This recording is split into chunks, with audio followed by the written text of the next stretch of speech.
혀까지 아파요? 귀가요. 목 때문에. 이렇게 옷걸이, 옷을 딱 걸었는데 그 부위가 아픈 거예요.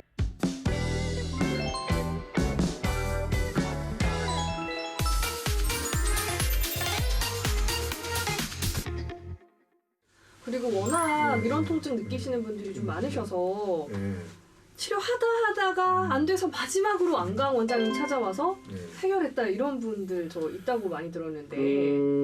이제 아주 정말 기억나는 건 한 두 분 되시는데요. 네.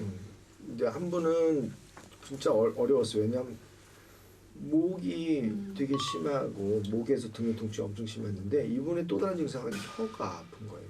혀까지 아파요? 네, 혀가 찌릿찌릿하고 아픈 거죠. 그래서 이제 심한 협착이었는데 그분은 이제 실제로는 만약에 대비해서 수술까지 생각을 해야 되는 분이었어요. 근데 실제로 목에 있는 경추 협착 70% 이상 좁아지지 않는 경우에는 수술 보통은 적응하기 때문에 수술이 꼭 필요 없는 경우가 많은데 이분의 경우에는 그렇게 적응을 잘 하지 못하는 걸로 의심이 돼서 수술도 고려하라고 같이 얘기를 했던 분입니다. 근데 실제로 저가 처음에 그 혀가 너무 아프니까 이제 참 되게 어려움을 겪었어요. 근데 다행히 이제 목을 제대로 치료하면서 통증이 많이 잡히고 다행입니다. 진짜. 그래서 그걸 하기 위해서 특별히 이제 앞쪽에 들어가는 신경들이랑 같이 좀 치료했던 기억이 나고요. 또 한 분 또 한 분은 이번에 정말 재밌는 게 귀가 안 들렸습니다. 귀가요. 목 때문에. 북한에서 오신 분이었는데 근데 그걸로 이제 감정이 느껴지고 근데 제가 보기에는 이분 같은 경우는 귀에 이제 예를 들어서 다른 손상이 있었을 확률도 있습니다. 그리고 나서 이제 어쨌든 치료를 하고 많이 좋아졌습니다. 그래서 거의 정상이 됐거든요. 그래서 다행이에요, 두 분의 진짜. 경우는 한 분은 혀가 아팠고 한 분은 귀가 잘 안 들렸다. 재밌는 경우죠. 그분은 또 통증도 귀 통증도 굉장히 심했었어요. 그러니까 목 디스크 또는 목 통증 얘기를 하는데 사실 혀와 귀까지 나왔단 말이에요. 그렇습니다. 눈은 너무 흔해요. 눈은 흔한데 근데 이게 혀하고 지금 말씀하신 귀가 전혀 생각해보지 못했어요. 아픈 건 좀 있지만 그런 거는 저도 좀 아주 드문 경우이기 때문에요. 목 디스크란 진단이 정말 짜증나는 진단인데요. 실제로 그게 MRI에서 가장 잘 보이는 진단이에요. 그래서 진단하는 건 실제로 저게 진단명이라기보단 현상. MRI에서 보이는 현상으로 얘기해야 돼요. 디스크 탈출이나 디스크 변화가 있다는 건 그만큼 퇴화가 됐다는 걸 얘기하는 겁니다. 그래서 목 디스크가 이제 자체가 문제가 되는 경우는 실제 디스크 탈출이 문제가 되는 경우는 많아봤자 5%. 그것도 훨씬 안 될 겁니다. 근데 실제로는 뭐 여러 가지 퇴화의 한 부분이 목의 디스크 탈출이나 디스크 변화로 나타나는 거거든요. 사진상에서. 그래서 그 자체를 과다하게 진단하는 건 정말 잘못된 겁니다. 그럼 듣고 보니까 목에 문제가 있는 거는 여러 가지가 복합적으로 원인이 될 것 같은데 목의 척추의 일반적인 퇴행성 변화고 그 중에 어떤 부분이 더 나쁘냐 이렇게 얘기를 해야겠죠. 그러면 진단이 중요할 것 같아요. 그렇습니다. 진단 자체는 MRI와 같은 검사 물론 당연히 중요한 검사입니다. 엑스레이나 MRI 되게 중요한 검사.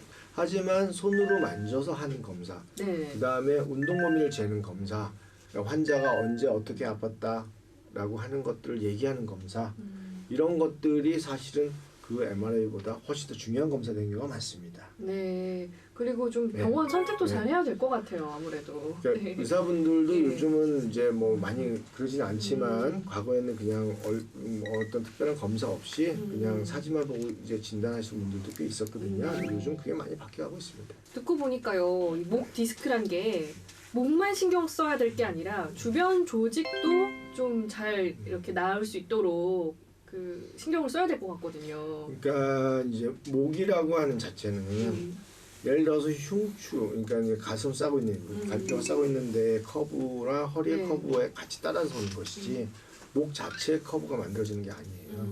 그래서 그걸 하면 전체의 모양을 만들어줘야죠. 그래서 호흡근을 살리고 가슴이 들어 올라오면 목의 커브는 저절로 생겨요. 그러니까 목 자체를 물론 그것도 도움이 조금은 되겠지만 실제로는 다른 전체가 같은 모습을 갖고 있어야 돼요. 그 다음에 또 하나는 목 디스크 탈출증 하는데 그건 그렇게 무서운 병이 아니에요. 그게 진짜 무서운 경우가 되는 건 드물어요 생각보다.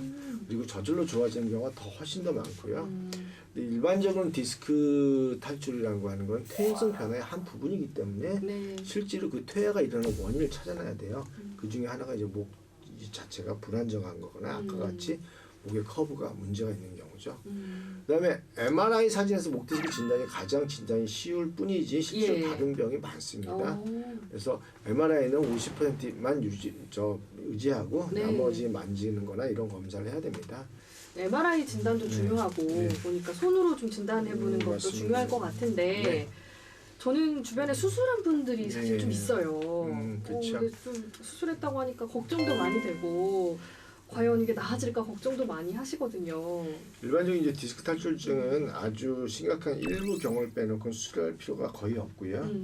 그 다음에 이제 그러나 이제 뭐 아까 후종인대 고라증 같은 병이 있어요. 그러면 예. 이제 제가 아시는 모 변호사님 저한테 한 음. 20년 이상 치료를 받으셨던 분인데 네. 그분 같은 경우는 굉장히 심하셔요.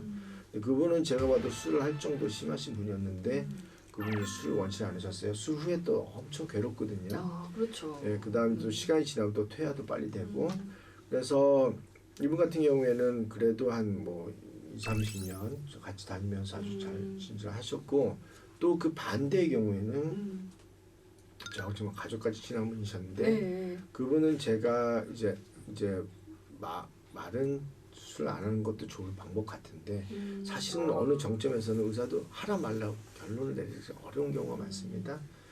근데 일단 그분은 마비가 오기 시작해서 수술하는 게 좋겠다라고 저는 속으로는 생각하고 있었는데 네. 나라면 어떨까? 근데 그게 만약에 심해지고 계속되는 상태가 아니라 이미 마비가 온 상태에 정지가 됐다면 꼭 수술할 필요는 없다라는 생각을 하고 있었는데 네. 근데 또 이제 그러나 환자분한테 그렇게 얘기할 수는 없었습니다. 그래서 저는 수술을 권유했는데 이분은 이제 예후가 별로 안 좋게 되다 보니까 그분을 생각하면 항상 마음이 아픈데 그분은 실질적으로 수술을 원하지 않았어요. 제가 수술하는 게 좀 나을 것 같습니다. 이렇게 얘기를 해서 하셔서 네. 사실은 너무 마음이 아픈 경우입니다. 그래서 의사가 결정에 참여하면 참 힘들어요. 환자분이 직접, 가족분이 직접 모두 여러 정보를 갖고 결정을 하시는 게 좋습니다. 그리고 저는 목 통증과 관련해서 옷걸이 통증이라는 표현을 들었는데 네. 좀 생소한 표현이거든요. 그것도 유명한 병이에요. 코탱거 신드롬이라고 그래가지고 네. 말 그대로 옷 이렇게 걸잖아요. 이렇게 옷걸이 옷을 딱 걸었는데 그 부위가 아픈 거예요. 네. 제가 지금 잡아당기는데 그래서 이렇게? 이거는 쉽게 말씀드리면 뇌신경의 변화입니다. 이게 목에서 와서 될 수도 있지만 뇌신경 특히 부신경 그 다음에 부신경하고 아주 친한 친구인 미주신경 이런 것들이 돼서 요거는 이제 단순하게 그 부위에 아픈 걸로 끝나는 게 아니라 예를 들어서 일어날 때 갑자기 누웠다 일어날 때 핑 하고 도는 거 있죠. 기립성 저혈압 같은 거 많이 와요. 그러면서 이제 좀 더 심하게 되면 여러 가지 증상들이 있는데 우울증, 불안증 당연하고 눈, 뭐 이런 턱, 뭐 이런 그 뭐야 목 이런 건데 이 주위에 불편감이나 여러 가지가 다 같이 따라오는 것들도 있어요. 그래서 이거는 다양한 형태의 불편함으로 나타납니다. 일반적인 옷걸이 통증 중에서 특이한 거는 미주신경성인 경우에는 그런 변화가 많이 여러 신경이 같이 뇌신경이 변하고 있지만 미주신경 변화가 큰 경우에는 이제 가장 특징적인 게 뭐냐면 갑자기 일어설 때 혈압이 툭 떨어지는 겁니다. 그러면 치료법은 어떻게 될까요, 선생님? 만약에 미주신경이 주고 혈압의 변화가 크다면 그건 약을 먹는 게 훨씬 좋지만 미주신경 훈련법이라는 게 있어요. 미주신경 자극법이나 훈련법이 있는데 그런 것들을 해서도 많이 좋아집니다. 자, 목과 등 통증의 경우 치료가 끝난 후에도요 이렇게 평소 자세라든지 여러 가지 생활 습관 유지를 잘 해야 될 것 같은데요. 조언 좀 해주실까요? 그러니까 지금은 목의 자세는 제일 중요한 게요. 결국 이 가슴의 흉곽의 자세예요. 목 자세가 따로 있는 거라기보다 그 테너 가수들이 노래를 부를 때 보면 목소리가 울린다 그러잖아요. 이 앞뒤가 가슴이 벌어진 상태에서 노래를 계속 부르잖아요. 앞뒤가 벌어진 상태라는 게 뭐냐 하면은 요 호흡근을 쭉 당겨 있다는 얘기거든요. 이 커브가 쉽게 말하면 목의 커브와 허리의 커브를 만들어주기 위한 전체적인 그 S자형 커브, 시그모이드 커브를 만드는 가장 중요한 것 중에 하나입니다. 그래서 결국 가슴을 싸고 있는 근육이 튼튼해야만 목과 허리는 같이 따라오게 되십니다. 등 근육도 중요할 것 같은데요. 이렇게 잡아주는 호흡근이 중요합니다. 네, 알겠습니다. 자, 오늘 이렇게 또 목 통증에 대해서 얘기를 나눠봤고요. 또 추가적으로 등 통증에 대해서도 좀 얘기를 나눠봤어요. 끝으로 한 말씀 부탁드린다면. 약간 덥긴 한데요. 좋습니다. 일단은, 갑자기 드렸어요. 아주 네. 지금은 항상 중요한 게요. 척추라는 건요. 모든 이제 팔다리로 가는 모든 신경이 지나는 통로예요. 네. 그래서 좋은 자세가 정말 이건 잊지 말고 자기 스스로 생각하면서 좋은 자세 계속 만들어 노력을 해야 됩니다. 그리고 이 통증이 좀 만성이 될 경우에는 네. 무조건 참지 마시고 네. 좀 이렇게 전문가에게 진단을 받아보시는 게 좋을 것 같아요. 네, 진단도 받고 치료도 하고요. 근데 치료가 이제 만성 통증은 오래 가고 반복되는 경우가 많으니까 네. 몸에 해야 되는 치료를 하게 되면 몸이 또 상하니까 그런 것도 고려하셔야 됩니다. 네, 오늘도 좋은 말씀 감사드립니다. 네, 보고 계신 여러분 좋아요와 구독 꼭 눌러주세요. 그럼 다음 시간에 뵐게요.